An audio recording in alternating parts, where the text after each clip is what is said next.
स्वागत है आपका हमारे चैनल बायोलॉजी पे।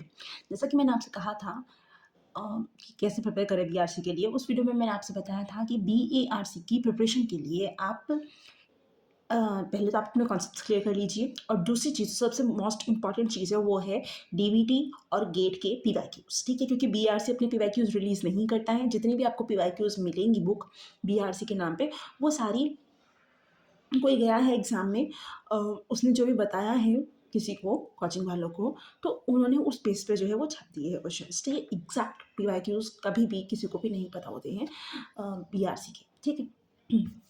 फिर आने के बाद थोड़ा बहुत भूल भी सकते हैं। तो हम यहाँ पे गेट के पीवाईक्यूज़ कर रहे हैं, क्योंकि गेट और डीबीटी के पीवाईक्यूज़ बहुत ज़्यादा वहाँ पे रिपीट होते हैं, ठीक है। तो चलिए स्टार्ट करते हैं। पहला क्वेश्चन हमारा बायोकेमिस्ट्री से है। ये zinc is essential for the function of, तो जिंक किसकी फंक्शन के लिए असेंशियल है? कार्बोक्सीपेप्टिडेज के लिए, क्लोरोफिल के लिए, मायोग्लोबिन और विटामिन बी 12 के लिए। तो ये इंपॉर्टेंट होता है कार्बोक्सीपेप्टिडेज के लिए। ऑफकोर्स हमने आंसर लगाया हुआ है। तो आप चाहे तो इन नोट्स से बिल्कुल आप ऐसे नोट्स की तरह आप इन्हें यूज़ कर सकते हैं। आप चाहे तो इस पीडीएफ पर एज अ नोट्स भी यूज़ कर सकते हैं, ठीक है। इसमें सब कुछ रिक्वायर्ड जो भी आपको है वो गिवन है यहाँ पे, ठीक है। तो zinc is essential for the function of carboxypeptidase, ठीक है, आंसर है। बाकी क्लोरोफिल मैग्नीशियम के लिए, क्लोरोफिल के अंदर मैग्नीशियम प्रेजेंट होता है, तो क्लोरोफिल को मैग्नीशियम चाहिए होता है अपने फंक्शनिंग के लिए। मायोग्लोबिन को आयरन और विटामिन बी 12 को कोबाल्ट चाहिए होता है, ठीक है। नेक्स्ट क्वेश्चन पे चलते हैं। विच of the following molecules capture CO2 in a C4 cycle, ठीक है। अब C4 साइकिल के अंदर CO2 को कौन कैप्चर करता है, क्वेश्चन ये है। अब आप यहाँ पे देख भी रहे हैं, ये एटमॉस्फेरिक CO2 आई, एटमॉस्फेरिक CO2 जब यहाँ पे इसके अंदर एंटर कर जाती है तो वो जो है HCO3 की फॉर्म में कन्वर्ट हो जाती है। अब इसे कौन ले रहा है? फॉस्फेनॉल पायरुवेट, ठीक है। तो यहाँ से हमें पता चलिए फॉस्फेनॉल पायरुवेट है, ठीक है। तो चलिए, अब ऑक्सैल एसीटेट जो है वो बाद में बन जाता है oxalic acid.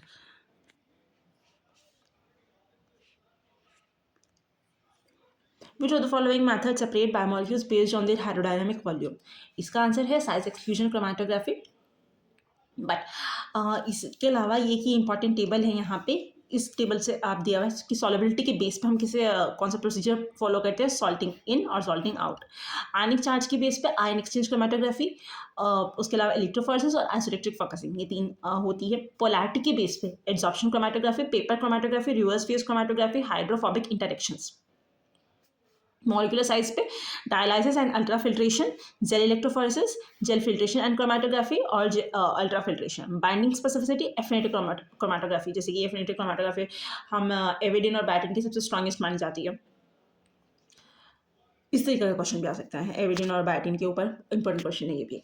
Which of the following restriction endonuclease is a blunt cutter, ये इजी है, ठीक है। और सबसे ज़्यादा कन्फ्यूजन इसमें होता है कि इकोर 1 है या इकोर 5 है, क्योंकि एक इसमें से स्टिकी एंड्स क्रिएट करते हैं, किसी में से ब्लंट एंड क्रिएट करता है। तो आप याद कर लीजिए कि भाई 5 वाला जो है वो स्टिकी एंड्स नहीं क्रिएट करता है, वो ब्लंट एंड क्रिएट करता है, और इकोर 1 जो है वो वाला स्टिकी एंड्स जो है क्रिएट करता है। उसके अलावा भी आप यही इंपॉर्टेंट है पैमेजवन, हिंद2 और इकोर 1, ठीक है। ये कौन से हैं? ये तीनों क्रिएट करते हैं ब्लंट, ये तीनों क्रिएट करते हैं स्टिकी एंड्स। और ये वाला क्या क्रिएट करता है? ये क्रिएट करता है ब्लंट एंड्स, ठीक है। इसे अच्छे से याद कर लीजिएगा आप।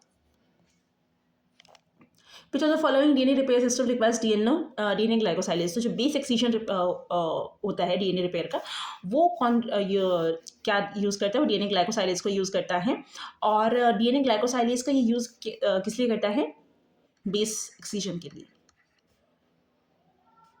हाँ, मतलब यही है बेस एक्सीजन रिपेयर, जिसे हम बेस एक्सीजन रिपेयर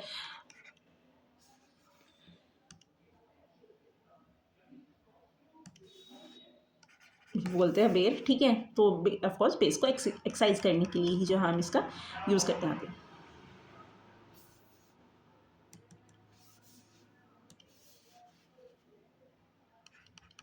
बेस को हटाने के लिए, ठीक है। जब जो भी गलत बेस जुड़ जाता है उस बेस को हटाने के लिए। Which of the following ion channel open to repolarize the neuronal membrane which an action potential is generated? तो अब यहाँ पे अगर हम इसे अच्छे से डिटेल से देखिए पहले, कि पहले यहाँ पे ये इस वाले क्वेश्चन देखते हैं। ये रेस्टिंग पोटेंशियल पे था अभी, सारे चैनल्स बंद है अभी तो।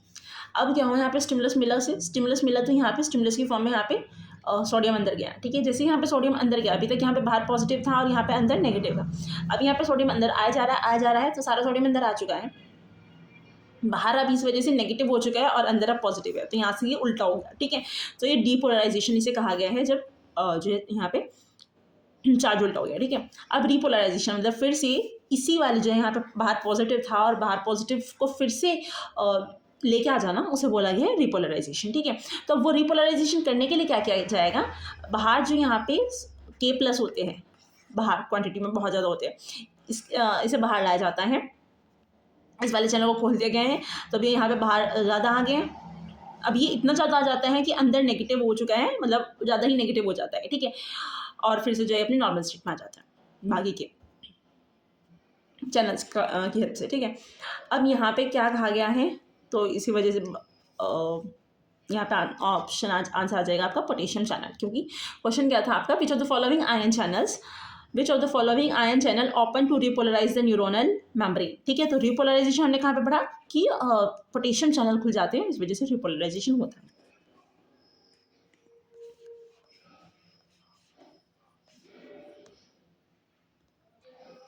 कौन सा सबसे ज़्यादा सेंसिटिव इम्यूनो एसे होता है, क्वेश्चन में आपसे ये पूछा गया है।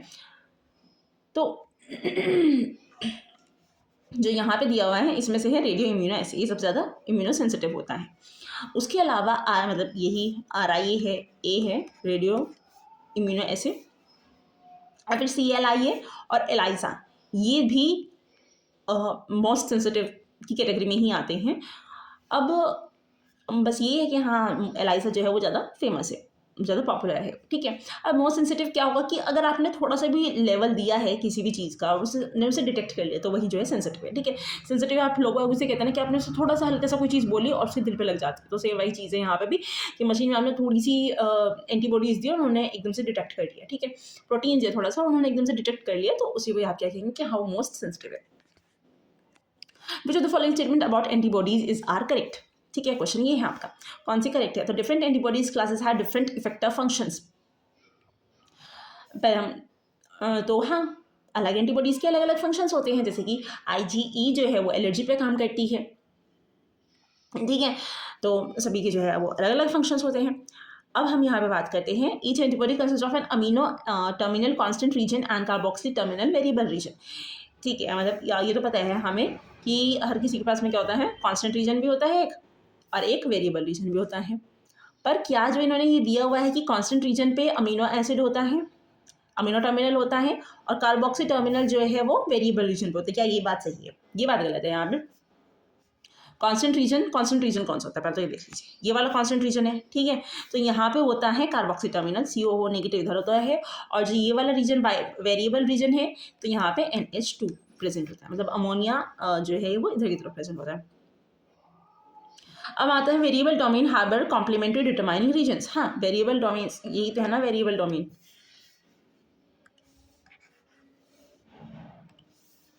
ये है यहाँ पे वेरिएबल डोमेन। अब वेरिएबल डोमेन के ऊपर ही ये यहाँ पे CDR रीजन प्रेजेंट होते हैं, जो हाइपर वेरिएबल रीजन की कैटेगरी में जैसे हमने यहाँ पे रखा हुआ है, ठीक है। तो हाँ इसके पास में कॉम्प्लीमेंट्री डिटरमाइनिंग रीजन होते हैं, इसी को ही आप यहाँ पे CDR भी बोलते हैं शॉर्ट में। All antibodies have same half life, बिल्कुल भी नहीं होता।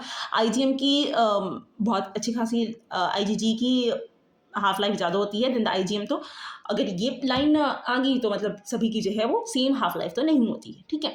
तो इसमें से करेक्ट आंसर है कि हाँ सभी की डिफरेंट इफेक्टिव फंक्शंस होते हैं, सभी एंटीबॉडीज का अपना अलग अलग काम होता है, और हाँ सभी के पास में CDR रीजन्स प्रेजेंट होते हैं। सभी एंटीबॉडीज की हाफ साइकिल डिफरेंट होती है, सेम नहीं होती है। और उसके अलावा each antibody consist of the constant region और वेरिएबल रीजन होता है, बट वेरिएबल रीजन पे जो है वेरिएबल रीजन पे अमीनो ग्रुप होता है और कांस्टेंट रीजन पे CO मतलब कार्बोक्सिल ग्रुप प्रेजेंट होता है।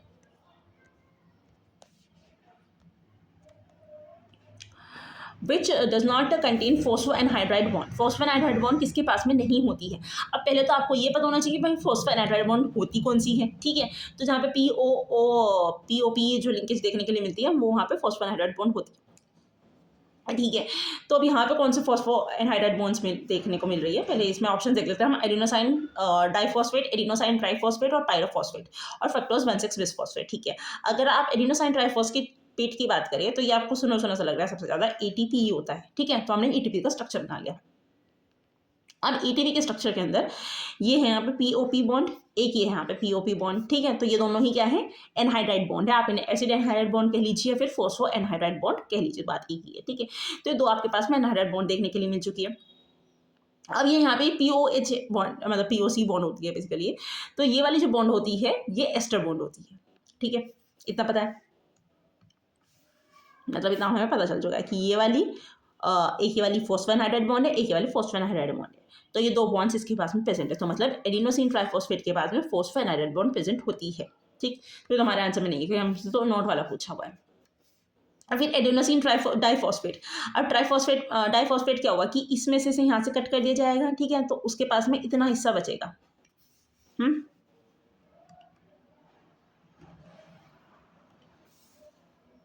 डाइफॉस्फेट में इतना हिस्सा होगा उसके पास में, ADP के पास में। तो हाँ, वहाँ पे भी एक तो बचेगी ना ये पीओपी वाली, तो उसके पास में भी होगा। ठीक है, अब पायरोफॉस्फेट की बात करें तो पायरोफॉस्फेट क्या होता है कि आप इसे यहाँ से तोड़ देंगे तो ये टूटेगा यहाँ से, तो उसके पास में भी होगी। तो यहाँ पे भी मतलब इसके अंदर भी फॉस्फेनाइडेड बॉन्ड होगा। अब फ्रक्टोज 1,6 बिसफॉस्फेट की बात करते हैं। अब इसका स्ट्रक्चर क्या होगा, फ्रक्टोज 1,6 बिसफॉस्फेट का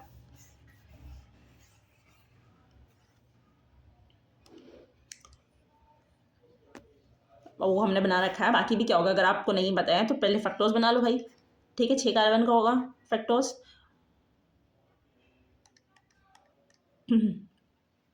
ऐसे ही बनता है ना, वन सॉरी। अब हमने ये बना लिया। अब बनाने के बाद क्या करेंगे हम, इसे यहाँ पे भी CH2 है और एक CH2 जो है वो यहाँ पे है। इसी देख लेते हैं, ये CH2 ग्रुप है, एक ये वाला CH2 ग्रुप है। ठीक है,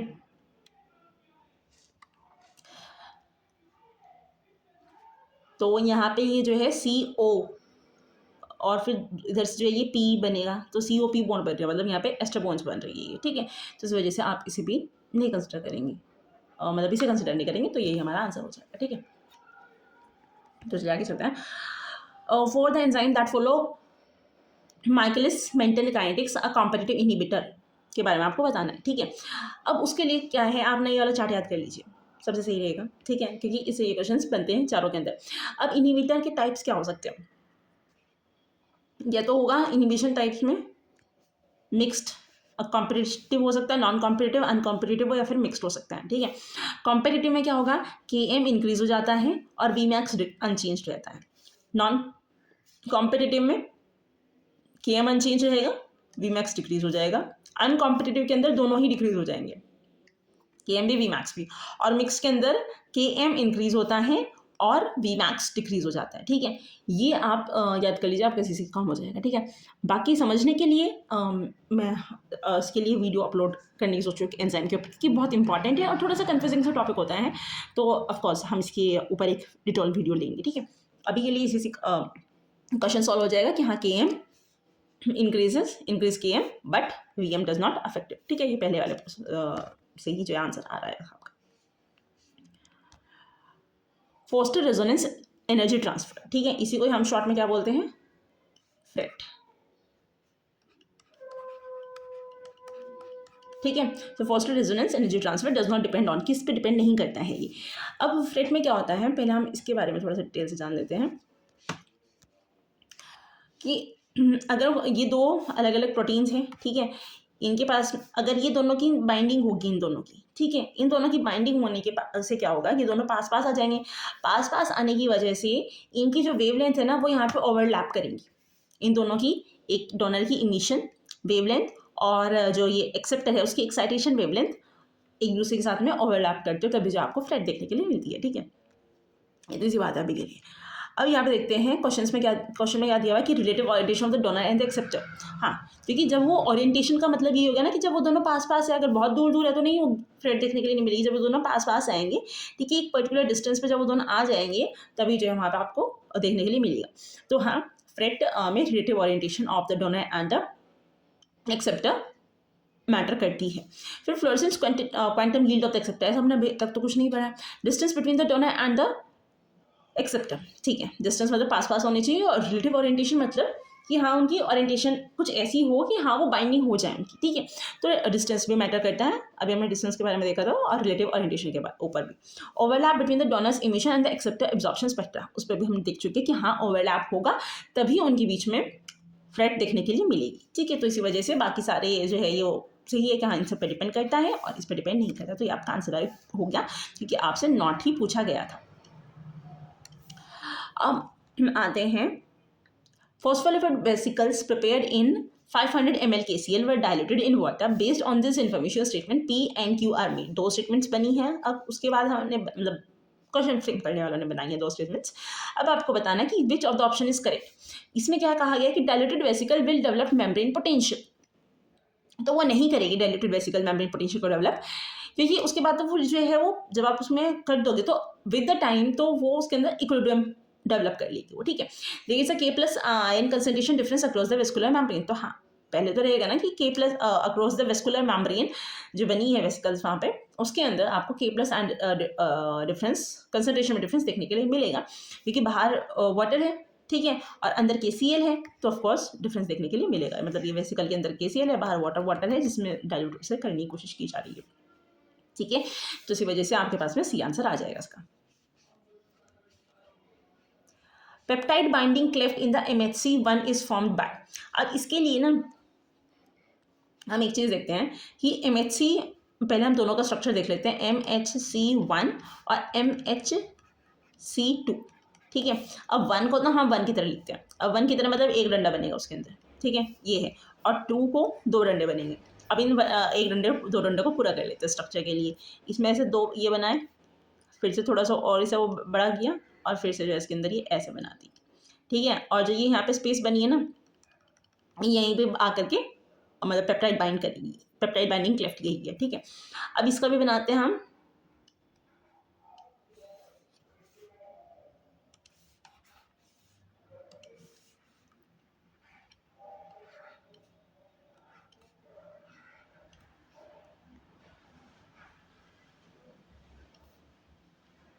और फिर जो है यहाँ पे दूसरा ले लो आप यहाँ पे, ठीक है। और इसमें भी ये जो चीज़ बनी है यहाँ पे पेप्टाइड बाइंडिंग क्लेफ्ट है, और इसके अंदर यहाँ पे बनी थी पेप्टाइड बाइंडिंग क्लेफ्ट, ठीक है। अब हम इसकी नेमिंग कर देते हैं, क्या क्या है। ये है यहाँ पे β2 बिट2, ठीक है। अब इसकी ये α1 α2 और α3, ठीक है। यहाँ पे ये एक α1 α2 है, और दूसरा यहाँ पे β1 β2 है। अब यहाँ पे peptide binding cleft in MHC1 is formed by, किसने बनाई है, α1 और α2 ने, यही स्ट्रक्चर बना हुआ है यहाँ पे, ठीक है। और अगर MHC2 की बात आ जाए तो वहाँ पे आएगा α1 और β2, ठीक है। ये आंसर हो गया आपका, समझ आ गया अच्छे से। बाकी समझाने के लिए हमने यहाँ पे डायग्राम पे अटैच किया हुआ है, ये वही है कि ये MHC क्लास 1 मॉलिक्यूल है और ये क्लास 2 मॉलिक्यूल है, ठीक है। MHC क्लास 1 MHC क्लास 2, तो यहाँ पे ये एक ही पेप्टाइड बॉन्ड है जिसने ये इस तरीके से स्ट्रक्चर बनाया हुआ है। तो ये α1 α2 और ये वाला α3 है।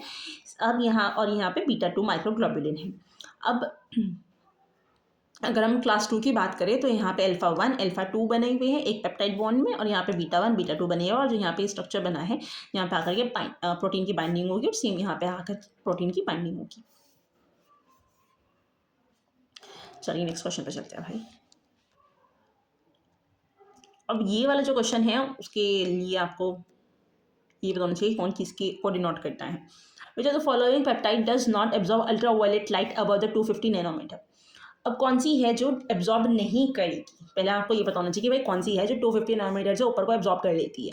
वो आपके पास में है एरोमेटिक, जितने भी एरोमेटिक अमीनो एसिड्स है ना वो एब्जॉर्ब कर लेते हैं। अब आप ये बताइए एरोमेटिक अमीनो एसिड्स कौन से आपके पास में, 3 है, फिनाइलएलानिन, टाइरोसिन और ट्रिप्टोफैन, ठीक है, ये 3 है।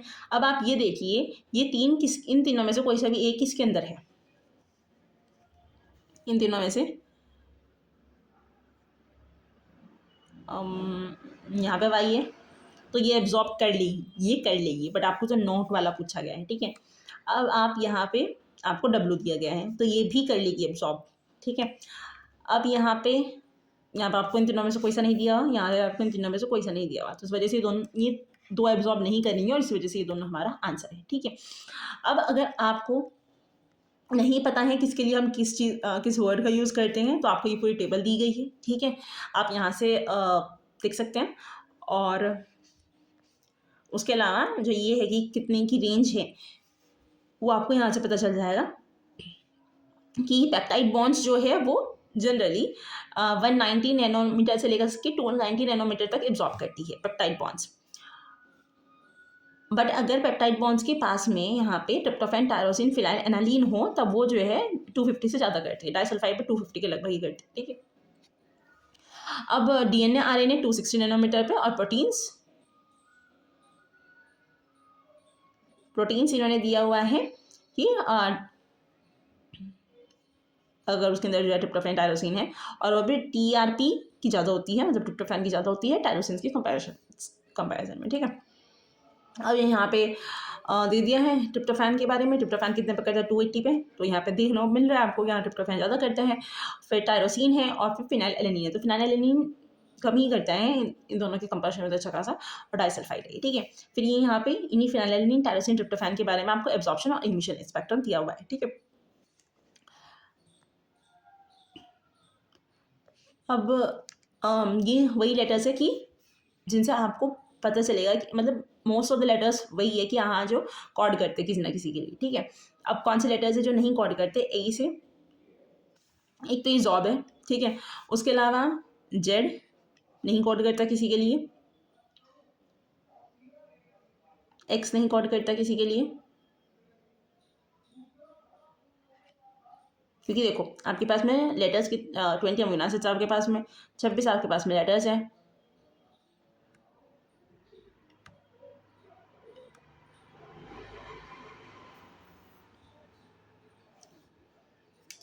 तो आप वाइल टेबल देखने के बाद इसमें देख लीजिए कि भाई कौन सा किसके रिकॉर्ड नहीं करते हैं, ठीक है। ये आपका होमवर्क है, और वो आप कमेंट बॉक्स में बताने का कौन से किसके रिकॉर्ड नहीं करते हैं। तो the following is a peptide hormone. Peptide hormone कौन सा है?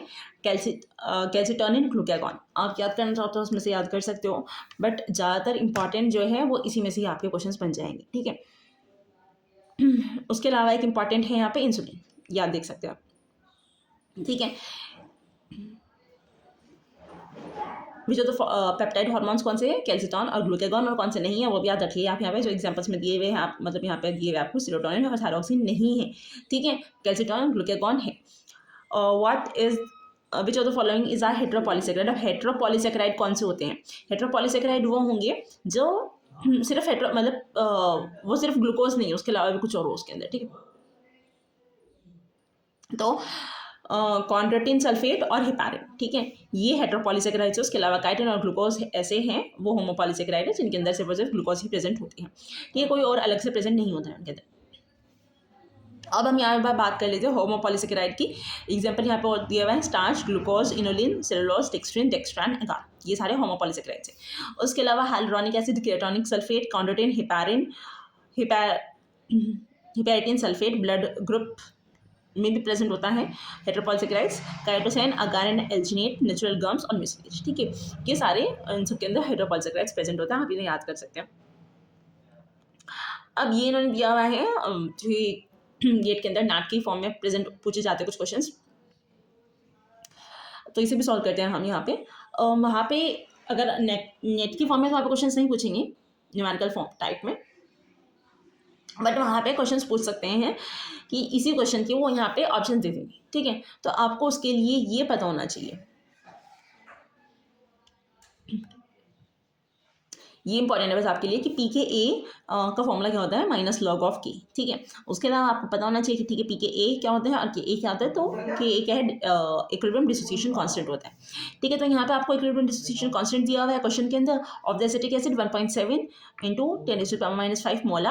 अब पी के ए की वैल्यू आपको निकालनी है, तो आप सीधा फॉर्मूला लगाओ और आपके पास में आंसर निकल जाएगा। ठीक है, कैलकुलेटर दिया हुआ होता है, आप वहाँ पे सीधा लगा दोगे। ठीक है, आपको डायरेक्ट आंसर आ जाएगा, या फिर आप सॉल्व करके भी देख सकते हो इस वाले को जब आपको पीडीएफ मिल जाएगी। ठीक है,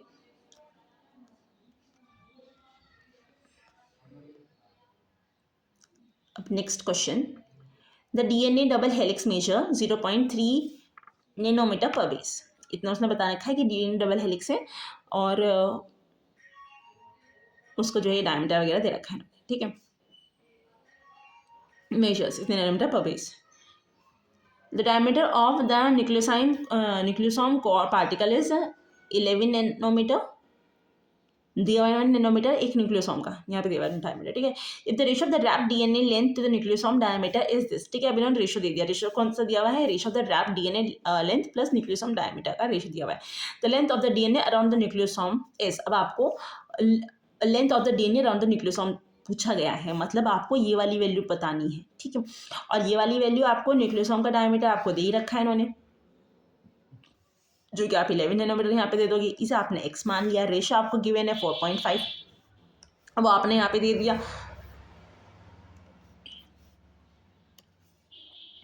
वो आपने यहाँ पे ले लिया और अब आप इसका मतलब फॉर्मूला लगा करके निकाल सकते हैं। अब आपके पास में जो आंसर आएगा, यूनिट्स का यहाँ पे ध्यान रखना है कि यूनिट्स को हमेशा साथ लेके चलना, आपको पता रहेगा आपका आंसर किस यूनिट में आया है। 49.61 आपका नैनोमीटर में आया है, लेकिन यहाँ पे आपसे पूछा गया है बेस पेयर में। ठीक है, तो अब आपको यहाँ पे अब इस वाली चीज़ का यूज़ होगा यहाँ पे, तो 49.16 नैनोमीटर आपका आया है, आप इसे डिवाइड कर देंगे तो आपके पास में बेस पेयर में आ जाएगा। अगर आपको डिवाइड करने में भी कन्फ्यूजन हो रही है ना कि हम इसे डिवाइड करें मल्टीप्लाई करें, तो आपको ये दिया गया है 49.61 नैनोमीटर दिया है आपको। ठीक है, कि नैनोमीटर में है और ये यहाँ पे नैनोमीटर दिया हुआ है, अगर आप इसे यहाँ पे मल्टीप्लाई करोगे तब तो वो नैनोमीटर स्क्वायर बन जाएगा। ठीक है, तो अगर आप इसे डिवाइड करोगे यहाँ पे 0.34 नैनोमीटर और ये ऊपर यहाँ पे जो है मल्टीप्लाई में आ जाएगा, मल्टीप्लाई बीपी। ठीक है, तो अब इससे तो ये कैंसिल आउट हो जाएगा। ठीक है, तो अब आपके पास में जो भी आंसर आएगा वो बेस पेयर में ही आएगा, तो इसी वजह से बेस पेयर रखना ज़्यादा सही रहता है। मतलब यूनिट्स को रखोगे आप तो आपको पता चल जाएगा कि भाई क्या चीज़ निकल रही है। ठीक है, अब नेक्स्ट क्वेश्चन, इसमें इन्होंने क्या कहा है कि E coli is exclusively grown exclusively in a medium containing, जिसके अंदर ऐसे वाला मतलब ये वाला नाइट्रोजन था यहाँ पे। ठीक है, हेवी नाइट्रोजन था यहाँ पे। As a sole nitrogen source subsequently the cells were shifted to the medium containing, अब यहाँ पे नॉर्मल नाइट्रोजन दिया हुआ है। The molar ratio of the dihybrid का ratio to the light DNA आपको निकालना है आफ्टर 4 जनरेशन। ठीक है, तो ऊपर आपको कौन सा रखना है, molar ratio of the dihybrid का रखना है यहाँ पे हाइब्रिड वाले का। ठीक है, अब हाइब्रिड तो हमेशा आप इससे भी अगर यहाँ पे चेक करें, ये यहाँ पे नॉर्मल था ओरिजिनल वाला शिफ्ट करने से पहले उसके अंदर, उसके बाद फर्स्ट जनरेशन के बाद ये यहाँ पे 2 आए, सेकंड में भी 2 आए और उसके बाद ये 2 ही रहेंगे हमेशा। ठीक है, कितनी भी जनरेशन में चले जाओ आप। तो ये तो हमेशा 2 ही रहेगा भाई। ठीक है जी, अब आपसे उसके नीचे मतलब ये पूछा गया है कि टू द लाइट डीएनए, अब कितनी जनरेशन पूछी है ये इन्होंने यहाँ पे पूछा है, आफ्टर 4 जनरेशन। तो 4 जनरेशन में कितने मेंबर्स होंगे वो निकालने के लिए आप 2 की पावर 4 कर लीजिए, तो 2 इंटू 2 इंटू 2 इंटू 2, 2 2 ज़ा 4, 4 2 ज़ा 8, 8 2 6। ठीक है, तो टोटल अब तो बने हैं 16 बनेंगे 1 से। ठीक है, तो उसी रेशो में बाकी सबका भी आ जाएगा, तो 16 बनेंगे 1 से। अब 16 में से आपने 2 निकाल दिए, टोटल 16 थे, हाइब्रिड वाले 2 निकाल दिया आपने, बचे 14। ठीक है, अब आप इससे जो आंसर निकाल सकते हो 1/7, इसका आप डिवाइड करके आंसर आ जाएगा आपके पास में। ठीक है, 0.14। अब हमारा जो है यहाँ पे बायोकेमिस्ट्री क्वेश्चंस खत्म हो चुके हैं। अगली वीडियो में मिलते हैं हम बॉटनी क्वेश्चंस के साथ में। Till then take care, thank you, bye bye.